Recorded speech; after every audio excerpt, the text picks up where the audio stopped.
Welcome to Man Does Tech, where I solve the problems you didn't even know you had. You start by enabling Chromevox because it provides system-wide spoken feedback. Open Settings, go to Advanced, then Accessibility and flip on Chromevox. This makes UI elements and text readable. Once done, use Ctrl+Alt+Z to toggle it while you test reading.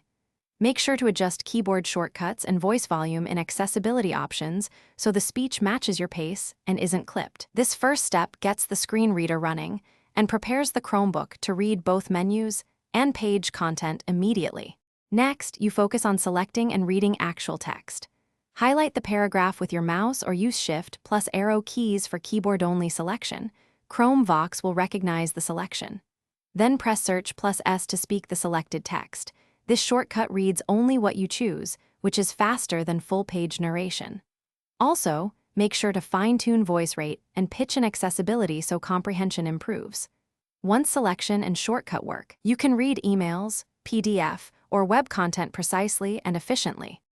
Finally, enable Select to Speak for on-demand reading of specific areas.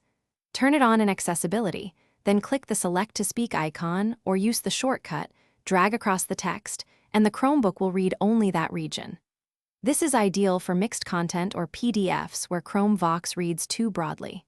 If speech cuts out, make sure audio isn't muted, restart your device, and check for Chrome OS updates. Restarting or updating often resolves driver or accessibility service conflicts that stop TTS from working.